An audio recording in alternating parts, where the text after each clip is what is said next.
Buonasera a tutti voi, siamo ancora in onda come da questa mattina a questa parte, 11:30 del mattino fino alle 21 con l'edizione straordinaria per raccontarvi l'emergenza, darvi tutte le ultime novità, leggervi le ANSA, farvi vedere i servizi che abbiamo raccolto durante la giornata. Allora avremo 2 collegamenti telefonici in questa edizione, parleremo con la titolare di un nido privato perché uno dei grandi temi è anche quello dei nidi, delle scuole dell'infanzia. Dobbiamo o non dobbiamo pagare le rette? Questa è la domanda che si pongono tutti i genitori, ma poi il problema è anche di chi sta mantenendo comunque un servizio, sta pagando dei dipendenti, sta pagando gli affitti di strutture e ha bisogno di queste rette nonostante i ragazzi non frequentino. E poi c'è tutto il problema legato agli autotrasportatori che lavorano con gli acquisti online. Tra pochissimo poi mi dirà la regia quando avremo i nostri ospiti direttamente in linea. Intanto per cominciare vi faccio vedere nuovamente il modulo dell'autocertificazione, autodichiarazione che cambia ancora una volta. Questa volta ci sono nuove motivazioni legate alla possibilità di uscire nonostante nel decreto non sia possibile. Eccola qua, quella che vedete in questo momento è la nuova autodichiarazione, dove ovviamente bisogna inserire oltre alla residenza anche il domicilio, e poi il modulo aggiornato del Ministero dell'Interno è da scaricare, e al suo interno ci sono nuove ragioni che appunto rendono possibile l'uscita da parte delle persone, tra queste il lavoro, la visita medica da effettuare, un'urgente assistenza a congiunti oppure a persone con disabilità, esecuzione di interventi assistenziali in favore di persone in grave stato di necessità, obblighi di affidamento a minore, denunce di reati, di rientro dall'estero ed altri motivi particolari. La potete scaricare sul sito del Ministero dell'Interno, eccola qui, ve la stiamo facendo vedere. Questo è il modulo aggiornato ed è il quarto modulo che si è reso necessario scaricare da un mese a questa parte. Allora, ditemi dalla regia se abbiamo Barbara Scarpa. Non ancora, allora andiamo avanti perché abbiamo altri servizi da farvi vedere. Il primo che vi faccio vedere è stato girato nel Padovano ed è legato ai dati della cassa integrazione. Avete sentito oggi l'assessore Donazzana ha denunciato, ci sono 20.000 posti di lavoro che sono già andati perduti. Andiamo a vedere quali sono i dati della cassa integrazione già attivata nel Padovano. 2.260 sono le aziende della provincia di Padova che hanno chiesto l'utilizzo di ammortizzatori sociali legati all'emergenza coronavirus. Sono più di 37.000 i lavoratori per cui questi ammortizzatori verranno richiesti. Molti i settori coinvolti, dal metalmeccanico al commercio, il tessile, il legno e il turismo, ma anche lavoratori del settore dello spettacolo e delle telecomunicazioni.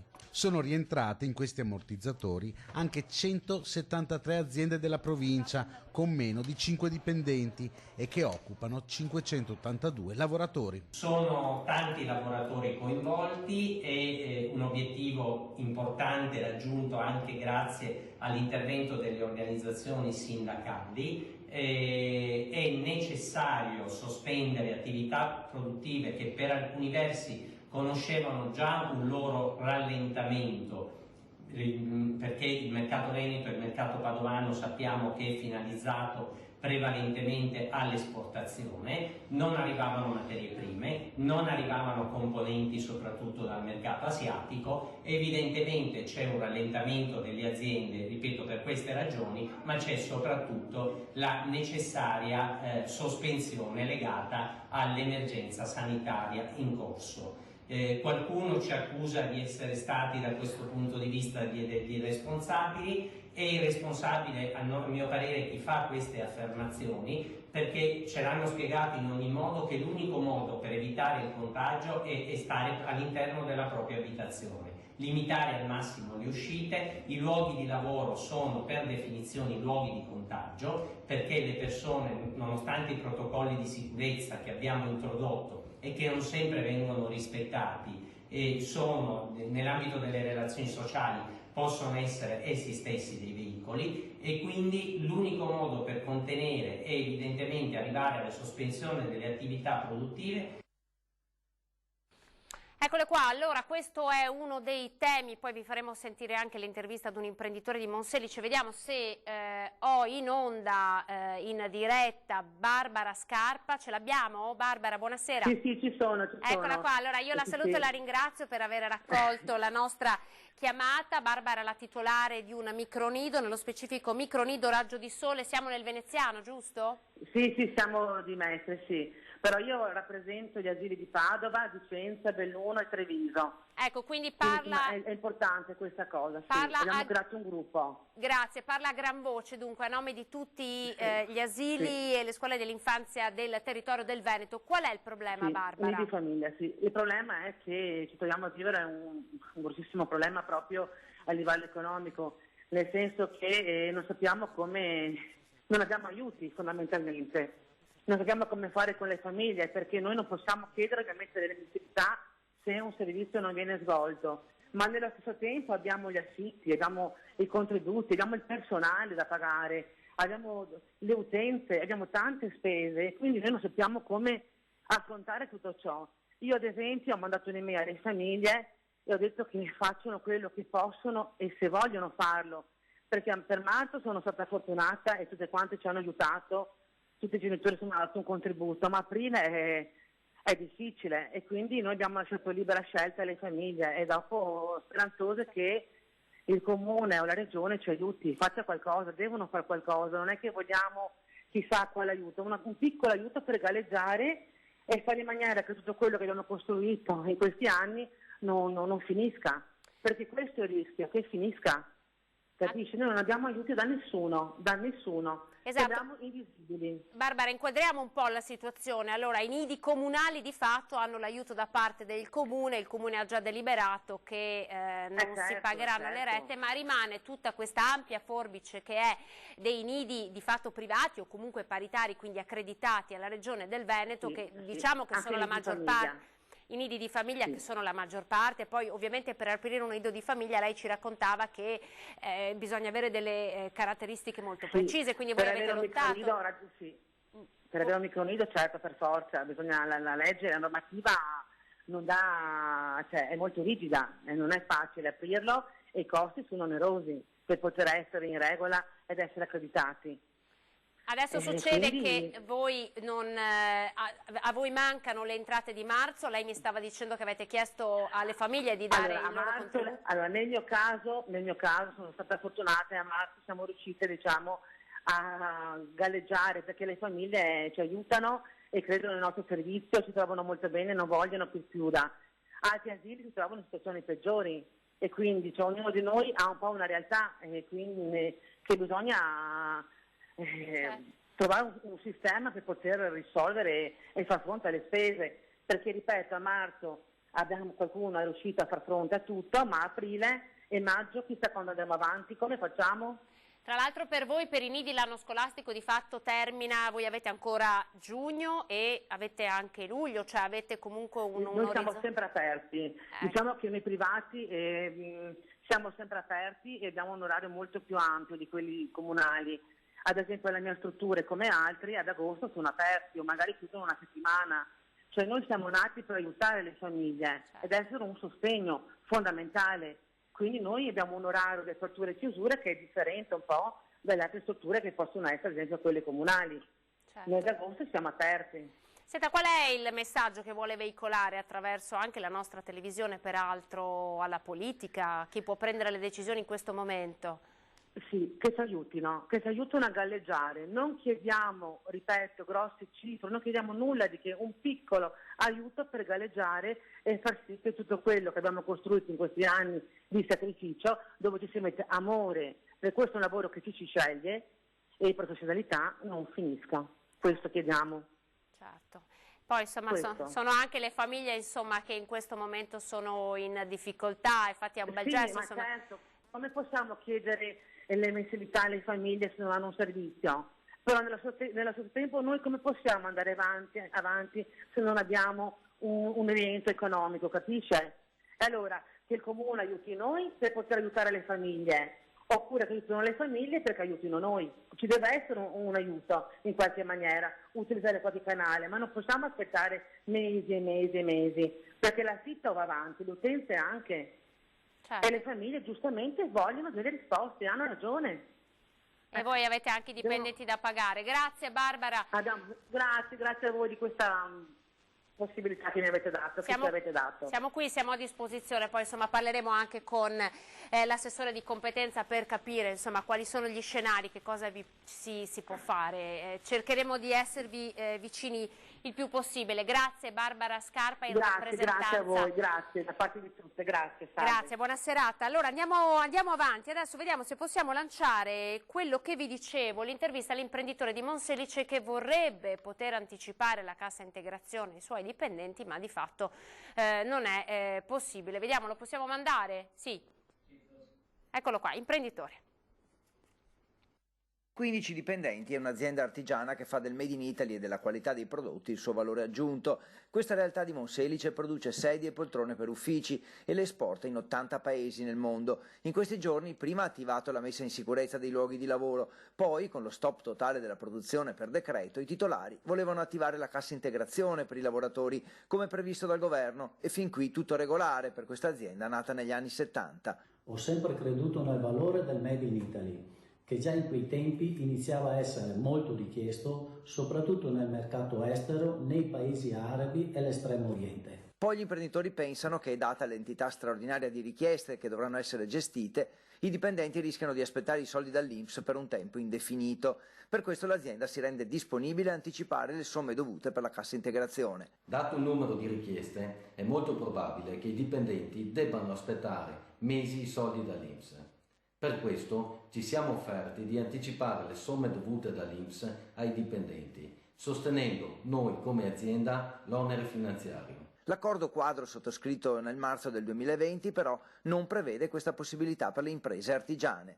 Questo però sembra impossibile, perché l'accordo quadro sottoscritto il 10 marzo non prevede questa possibilità per le imprese artigiane. La nostra è una produzione fatta di maestranze specializzate, figure professionali formate dall'azienda negli anni, estremamente preparate, che voglio tutelare. Lo sforzo finanziario delle imprese virtuose dovrebbe essere premiato dallo Stato. In un mercato globalizzato, il Paese dovrebbe sostenere le aziende che fanno di tutto per difendere la manifattura italiana. E così, se non ci sarà una modifica alla norma, i lavoratori delle imprese artigiane rischiano di attendere mesi per avere dall'INPS gli stipendi dalla cassa integrazione, con tutte le conseguenze negative anche sul piano sociale che ci potranno essere. Vediamo se abbiamo al telefono, abbiamo un'altra telefonata per... Eccola qua, sì, ce l'abbiamo, benissimo. Io saluto e ringrazio Monica Bianchette. Buonasera Monica.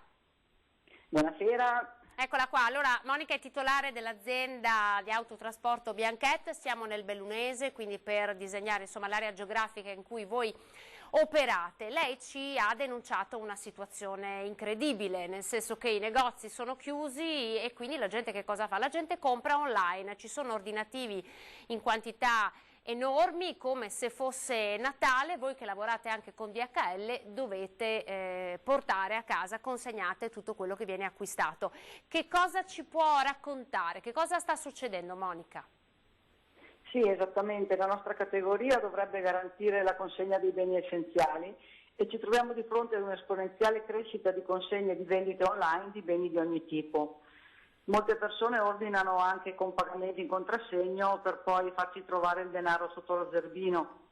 Siamo stati tutto sommato fortunati perché abbiamo trovato sia mascherine, guanti, gel, usciamo in sicurezza, ma spesso veniamo trattati da appestati anziché col dovuto rispetto e questo non è che sia molto bene.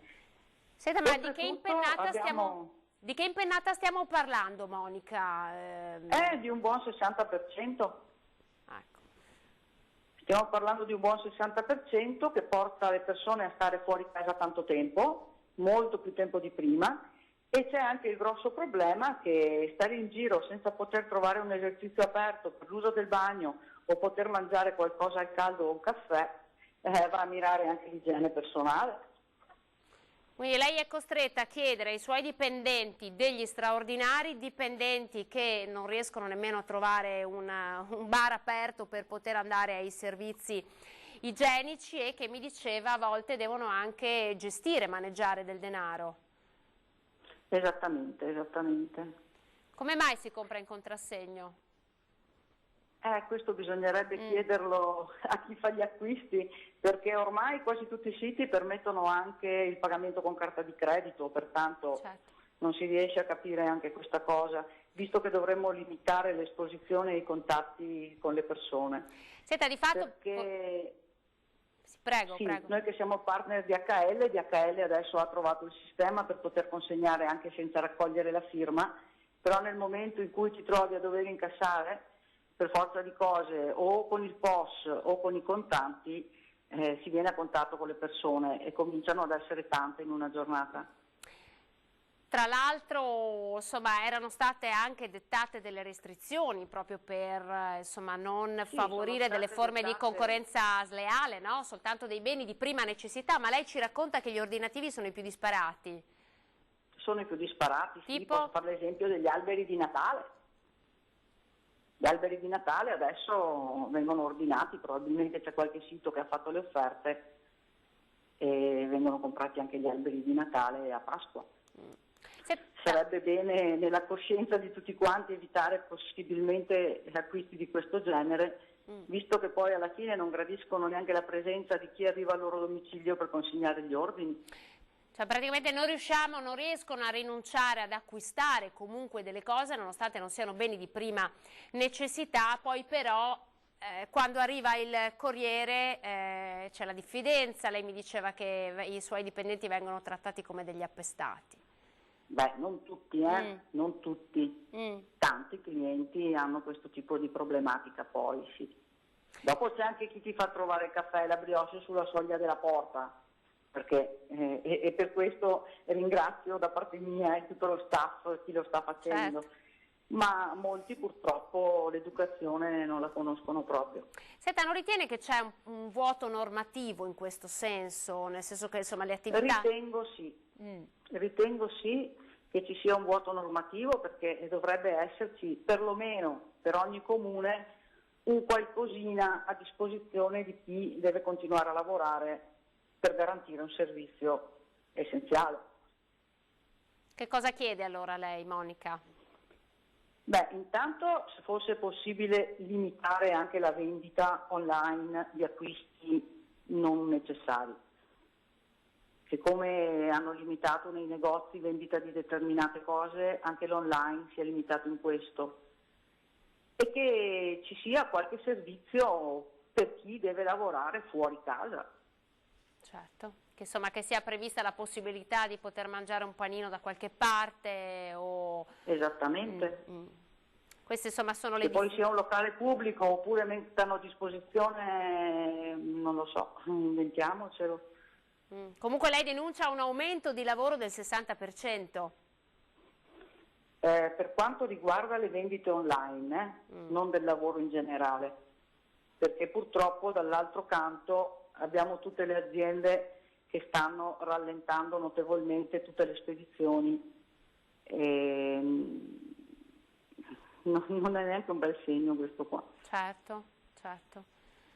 Monica, grazie per essere stata in nostra compagnia per raccontare anche questo scenario di spese folli online, perché pare che in questo momento abbiamo bisogno di tutto. Prima Monica Bianchetta ci raccontava che la gente ordina anche cover per il cellulare, insomma decisamente non beni di prima necessità. E dopo c'è un lavoro che è sempre più difficile, quello degli autotrasportatori che sono costretti a passare ore e ore fuori dalla loro azienda e non hanno nemmeno i servizi essenziali a cui appoggiarsi. Grazie a Monica Bianchetta per questa sua... Grazie a voi.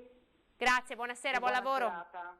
Grazie anche a lei. Allora adesso vediamo se riusciamo a mandare in onda il servizio del sindaco di Borgo Rico, un altro servizio raccolto dalla nostra redazione padovana, un dialogo giornaliero via social e con i cittadini per continuare a gestire l'emergenza nella maniera più efficiente possibile. Lo sapete che i primi cittadini sono in prima linea. Prima vi abbiamo raccontato del sindaco di Asolo che ha passato la palla al vice sindaco e alla giunta per tornare a vestire il camice di infermiere professioniste e lavorare proprio in un reparto di rianimazione dove ci sono i malati Covid-19. Adesso invece ascoltiamo il primo cittadino di Borgoricco.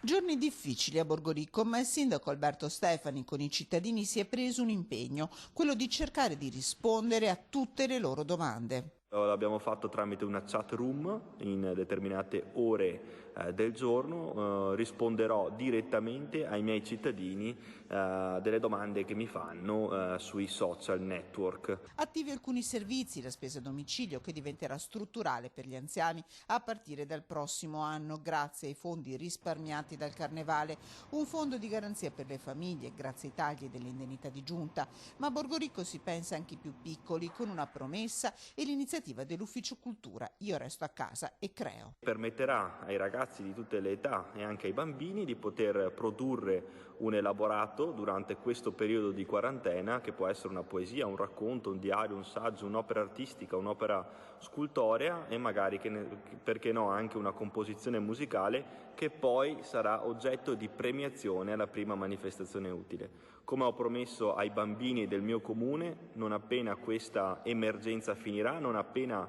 questa emergenza sanitaria sarà finita, taglieremo il nastro bicolore con cui abbiamo dovuto chiudere il parco, lo taglieremo insieme, faremo una grande festa e ritorneremo alla normalità.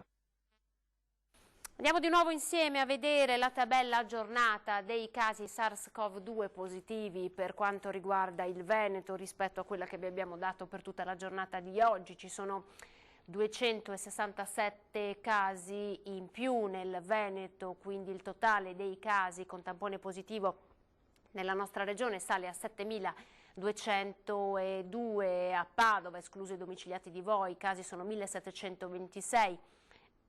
Scusate, nel Trevigiano sono 1.265, Venezia 936, Verona 1.532, Vicenza 946, Belluno 326, Rovigo 117, domiciliati fuori del Veneto 134, assegnazioni in corso sono 136, in isolamento domiciliare ci sono 17.457 persone, poi purtroppo il numero dei decessi che sono numero particolarmente alto, purtroppo nella giornata di oggi sono 21 in tutto, il cluster più significativo è quello dell'ospedale di Schiavonia con 3 decessi.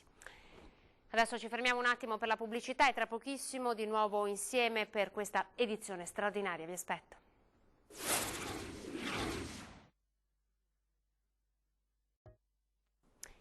Eccoci, benvenuti di nuovo insieme. Allora vi faccio subito vedere questo cartello, se la regia può inquadrare dal computer: emergenza coronavirus, assistenza psicologica. Siamo al comune di Portogruaro, non è il primo a mettere a disposizione un supporto psicologico per i cittadini.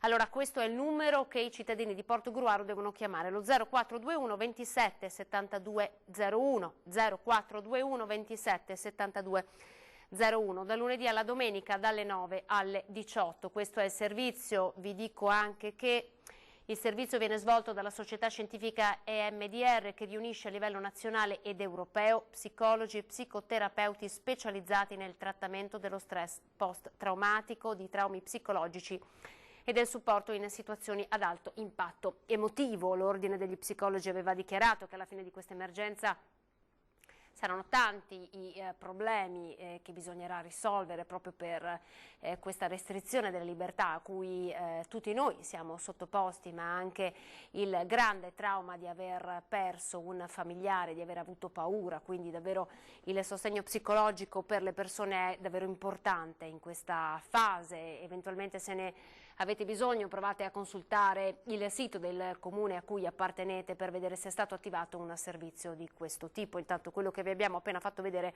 è riferito al comune di Portogruaro. Adesso invece con le immagini ci spostiamo all'Alto Vicentino per vedere un po' com'è la situazione presso l'ULSS 7. Vediamo. L'emergenza coronavirus e la riorganizzazione dell'azienda sanitaria ULSS 7. Sant'Orso prosegue nel suo percorso di ospedale Covid-19, così come individuato dalla Regione Veneto, e proprio a Sant'Orso entreranno in funzione entro pochi giorni le nuove apparecchiature per l'esame dei tamponi, 2 macchine che una volta a regime saranno in grado di refertare fino a 500 tamponi al giorno. Oltre a questo ci sarà a disposizione anche un'altra attrezzatura per la lettura rapida, capace di dare l'esito in poche ore.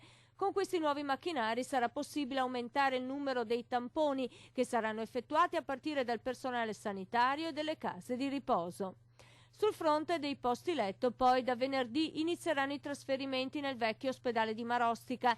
Già domani pomeriggio verranno spostate 4, forse 5 persone anziane, risultate essere affette da coronavirus, ma con sintomi non gravi. Via via Marostica continueranno i trasferimenti fino ad un massimo di 32 posti letto.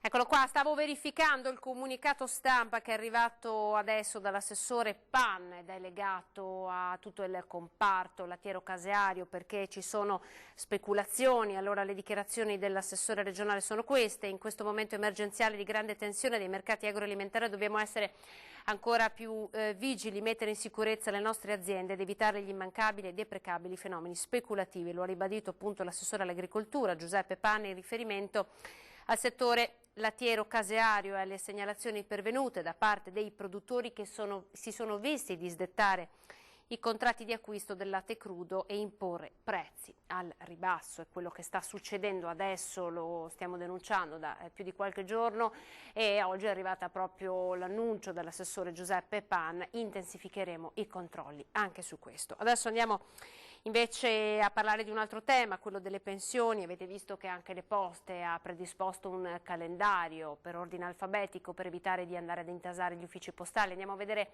nel Bassanese come sta andando.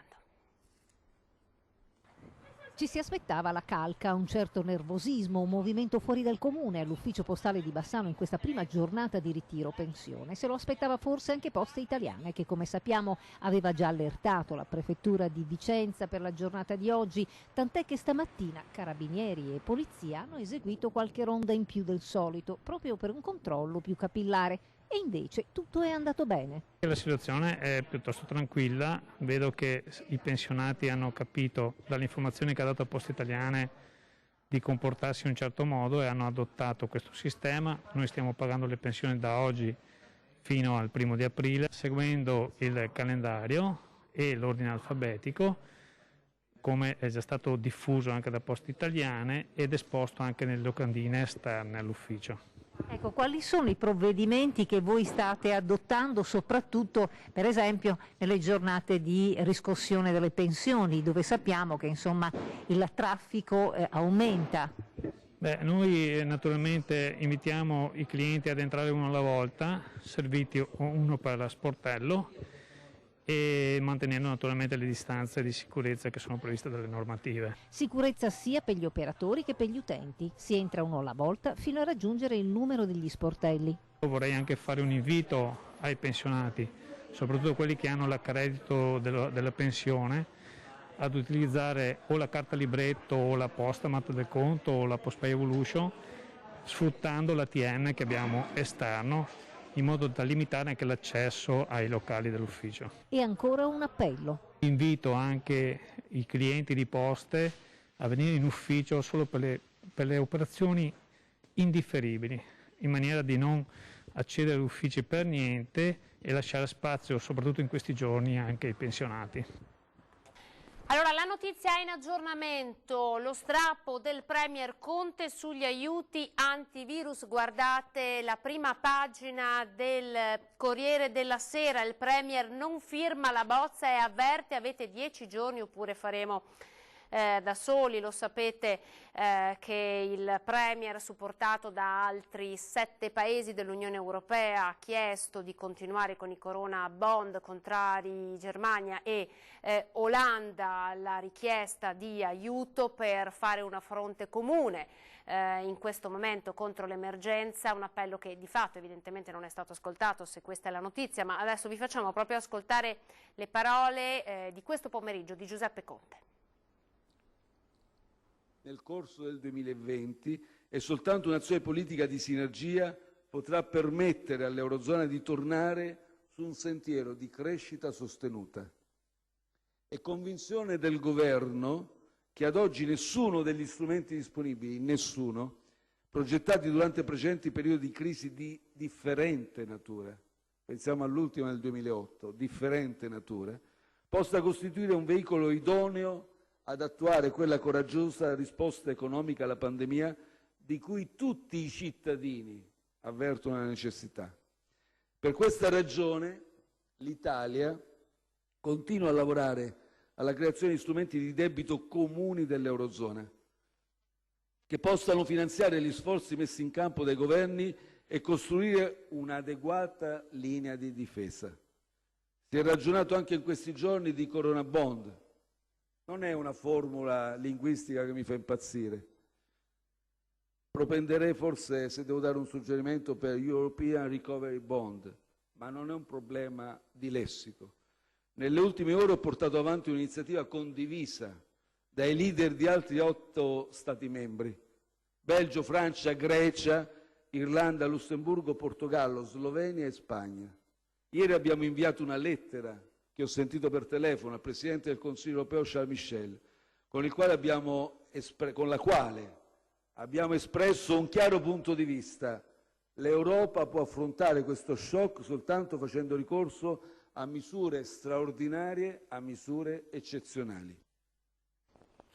Allora, questo era l'intervento di Giuseppe Conte, poi abbiamo preparato un altro stralcio con l'intervento di Conte al Senato, vediamo se lo possiamo inviare subito oppure vi faccio vedere la tabella che abbiamo aggiornato dei minori contagiati in Veneto, perché attenzione, stanno girando delle false notizie che darebbero al numero di 132 ricoverati, ragazzi ricoverati nelle strutture ospedaliere del Veneto. Invece non è così. 132 sono stati i giovani risultati positivi, ma ad oggi ricoverati nelle strutture ospedaliere del Veneto ci sono 6 minori. 7 ragazzi sono nel frattempo guariti, ma ricoverati appunto negli ospedali del Veneto sono ad oggi soltanto 6 rispetto al totale dei 132 positivi censiti fin dall'inizio dell'epidemia. Eccolo qui, lo vedete. Allora, il numero dei minori è ovviamente diviso per azienda sanitaria. Vedete, quella maggiormente colpita è l'ULSS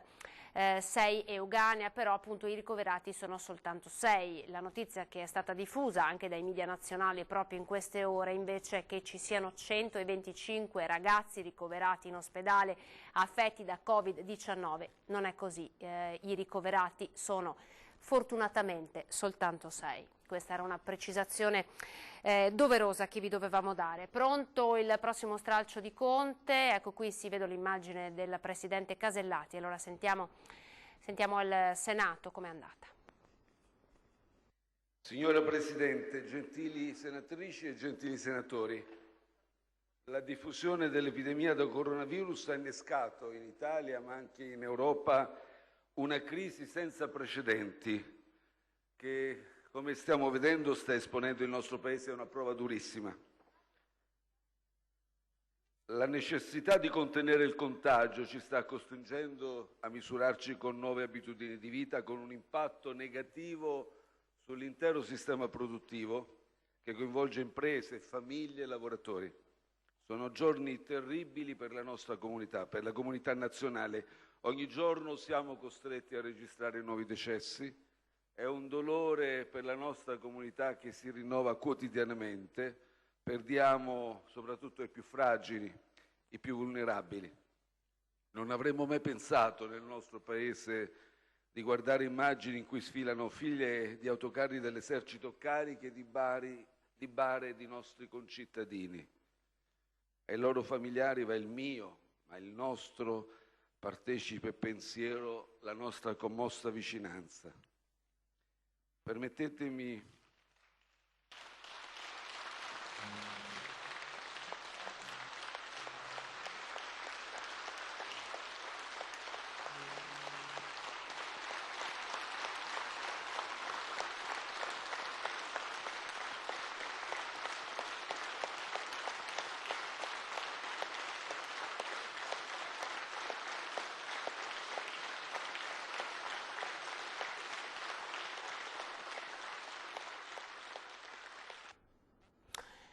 E allora Repubblica.it, ho appena aperto la pagina perché ovviamente rispetto a quello che avete appena sentito ora è scontro, se gli aiuti saranno come in passato, grazie, faremo da soli, il Premier va all'attacco di alcuni leader europei del nord, in particolare dei rappresentanti tedeschi, se qualcuno dovesse pensare a meccanismi di protezione personalizzati, se li può tenere l'Italia.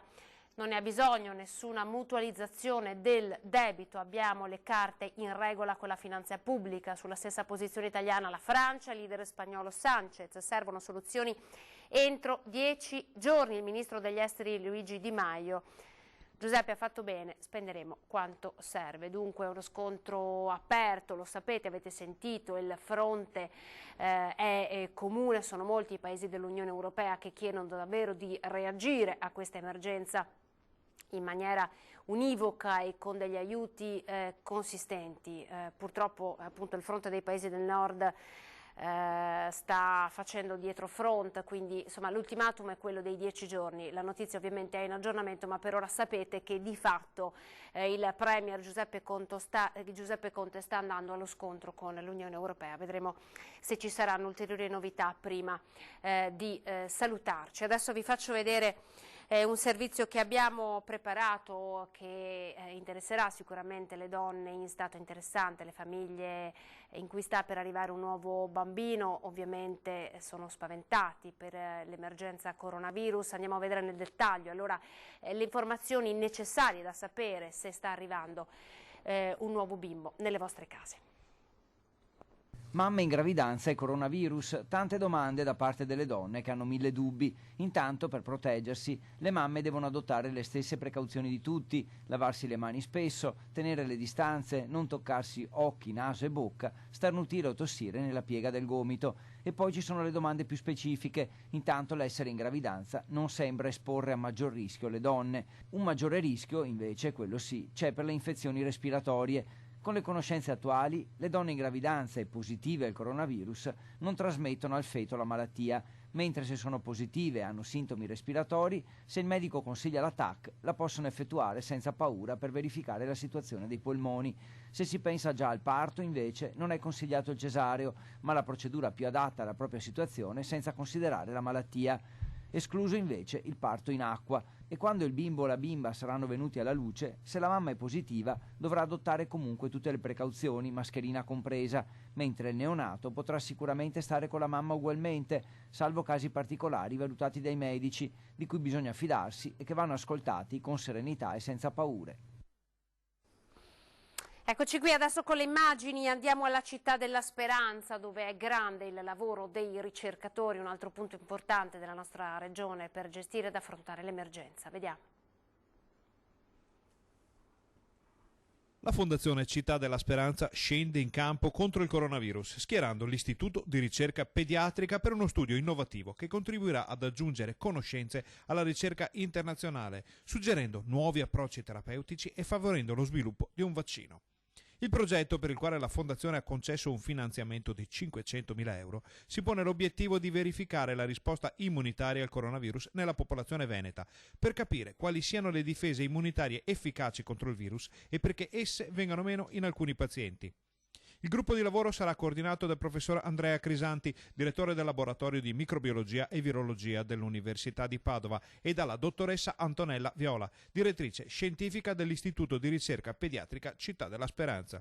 Grazie alla Fondazione Città della Speranza parte questo progetto che ha lo scopo di andare a studiare la risposta immunitaria nei pazienti Covid-19. È un progetto importante perché ci aiuterà a capire perché alcuni pazienti sono asintomatici mentre altri sviluppano una patologia molto grave. Si tratta quindi di una ricerca fondamentale per creare le condizioni per lo sviluppo di vaccini e per comprendere al contempo maggiori informazioni sull'infezione. E aiuterà anche nello sviluppo di un eventuale vaccino, perché se non sappiamo come funziona il nostro sistema immunitario è difficile anche poi progettare delle terapie specifiche. Quindi siamo davvero molto contenti di questa collaborazione con l'Università di Padova e con il professor Crisanti, e adesso cominciamo a lavorare.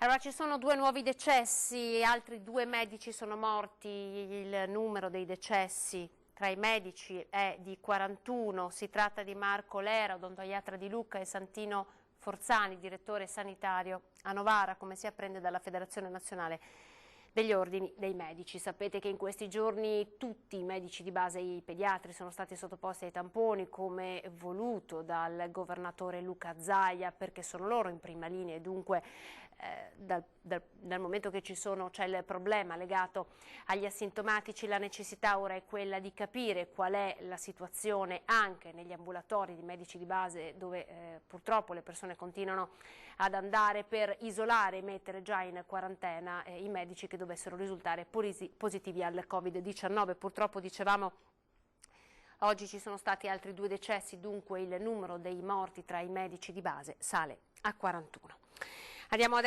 Torniamo nel Trevigiano, a Susegana, per parlare di Electrolux. Vi avevamo raccontato i 3 giorni di sciopero dei lavoratori a cui almeno l'85% aveva aderito perché mancavano all'interno dell'azienda le condizioni per poter lavorare. Vediamo come sta andando. Il gruppo, dopo un vertice, ha deciso stabilimenti produttivi chiusi fino al 14 aprile. Restano aperte solo la divisione ricerca e sviluppo a Pordenone, il magazzino ricambi di Porcia, ma con orario ridotto, e le portinerie. Una scelta dettata dall'emergenza Covid-19, ma non solo. Tutto ruota attorno al Covid, alla pandemia, ma una parte è dettata dall'esigenza di bloccare tutto e dall'altra iniziano i primi problemi di gelata del mercato in tutta Europa, perché le attività sono tutte ferme. Tutti i lavoratori saranno in cassa integrazione, a rientro saranno organizzati in turni ridotti. Ai lavoratori, per non perdere il reddito, è stata offerta l'opzione di trasformare parte della cassa integrazione con coperture di ferie o permessi. Ricordiamo che 2 lavoratori dello stabilimento di Susegana sono risultati positivi al coronavirus. RSU aveva proposto il tampone per tutti, inoltrando la richiesta all'ULSS 2 Regione e Ministero, ma l'azienda ha ritenuto più opportuno rintracciare i lavoratori venuti a contatto con i malati. La preoccupazione dei lavoratori è alta, è sempre stata alta in questi giorni, non a caso abbiamo fatto una settimana intera di sciopero dall'8 in poi di marzo, per chiedere che si chiudesse tutto, ma anche allo stesso tempo capiscono, i lavoratori sono preoccupati per quale sarà la situazione alla ripartenza, perché ci sono già i primi segnali appunto di crisi di mercato. Poi Augustin Breda lancia una frecciatina contro le aziende che dovrebbero essere chiuse. In provincia di Treviso ci sono troppe aziende aperte ancora e auspichiamo che le nuove regole che ha imposto Conte, che il governo ha imposto, gli accordi con i sindacati, portino alla fine a chiudere l'intero sistema produttivo non essenziale. Il governo, spiega, deve trovare delle soluzioni non solo per i lavoratori dipendenti. È anche essenziale che oltre alla cassa integrazione che copre il reddito per i lavoratori dipendenti si trovi una soluzione, il governo e la regione trovino una soluzione per i lavoratori precari o delle agenzie di somministrazione che attualmente sono sospesi senza reddito. Questo è inaccettabile, in una fase emergenziale come questo il reddito va dato a tutti. L'altra faccia della medaglia, sentiamo Mario Pozza, presidente di Union Camere del Veneto. Quando c'è una situazione anche di confusione purtroppo si riflette anche sulla società e soprattutto sull'economia, quando si prendono decisioni e poi si cambiano continuamente. Tra l'altro l'ultimo decreto del Ministero che va a modificare un po' quali sono le attività che possono continuare le produzioni, troviamo anche delle sorprese, insomma.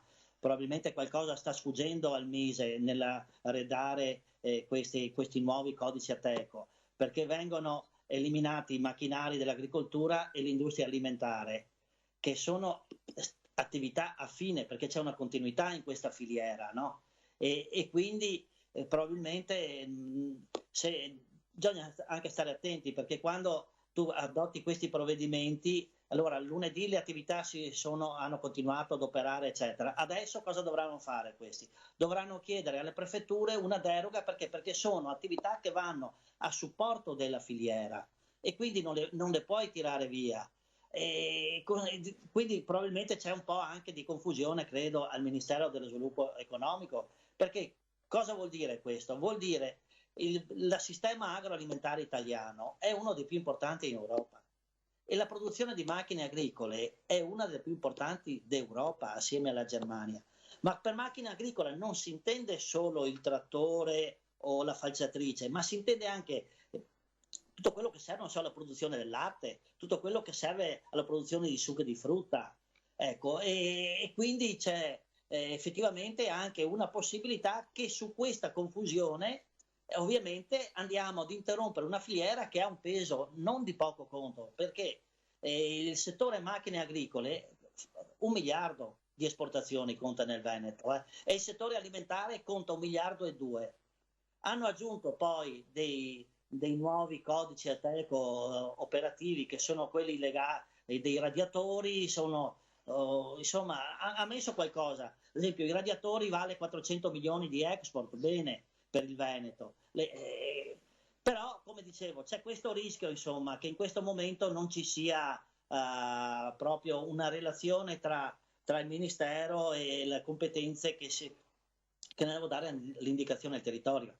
Perché poi adesso queste aziende dovranno chiedere l'autorizzazione al prefetto per andare in deroga. Quindi tu vai a sommare burocrazia su burocrazia. Allora, se riteniamo strategica la filiera alimentare, perché la vai a toccare? Ci dicono che è caos, ci sono tantissime aziende, migliaia di aziende in tutto il Veneto che stanno attivando queste procedure. Voi siete in contatto come Camera di Commercio con la Prefettura?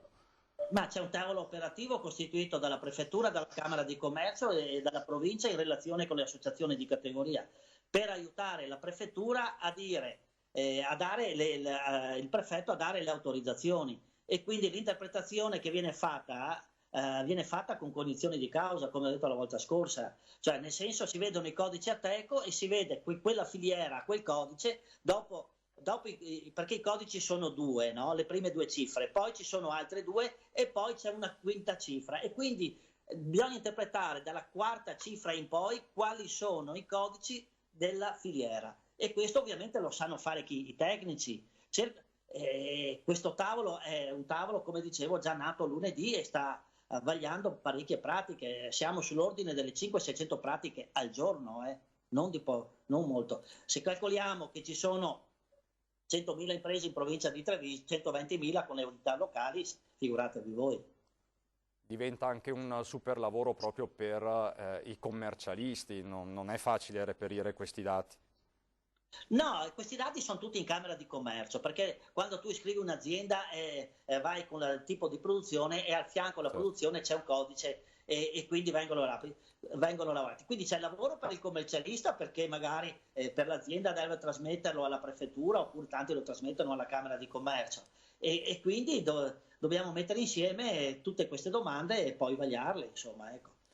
Poi ecco anche a precisare un'altra cosa che è uscito sul giornale. La Camera di Commercio non fa controlli sulla operatività delle aziende, non entra nei nostri compiti, assolutamente, perché è uscita anche questa voce che la Camera di Commercio farà dei controlli, assolutamente no. La Camera di Commercio fa dei controlli che sono legati all'ufficio metrico, cioè quelli tradizionali per quello che riguarda la regolarità dell'esercizio dell'erogazione del carburante, ecco, solo per dare un esempio, ma non in tema di Covid, no, non abbiamo questa competenza. Cioè, è lo Spisal, e questo lo ribadiamo, che si occupa di questi controlli. È lo Spisal. Poi per le autorizzazioni è la Prefettura in base a una relazione che viene presentata dai tecnici che sono tecnici della Camera di Commercio, che si avvalgono anche del contributo delle associazioni di categoria e così questo è il programma di lavoro e l'attività. Ecco, allora in merito a questo vi ricordiamo che la Prefettura ha dichiarato che vale il silenzio assenso nel momento in cui un'azienda chiede di poter o meno continuare a tenere aperto, continuare a produrre, quindi in base ai codici ATECO, nel momento in cui invece non è possibile, quindi la sua azienda non rientra all'interno dei codici ATECO delle attività indispensabili, la Prefettura attraverso una carta scritta lo farà sapere, ma nel caso non riceveste alcuna comunicazione vuol dire che potete continuare a lavorare. Vi faccio vedere prima di salutarci l'IBAN a cui potete fare riferimento, conto corrente messo a disposizione dalla Regione del Veneto, combatti il coronavirus con la solidarietà, eccolo qui, lo lasciamo ancora un momento in onda, causale sostegno emergenza coronavirus intestato alla Regione del Veneto. Questo è l'IBAN a cui potete fare riferimento se volete donare e donate. Io vi saluto, grazie per essere stati in nostra compagnia. 21:12 l'edizione straordinaria termina qui. Vi ricordo che saremo di nuovo in onda domani mattina a partire dalle 11:30. Sempre accanto a voi per darvi tutte le informazioni necessarie in questo momento così difficile. Grazie per essere stati in nostra compagnia, vi auguro una buona serata.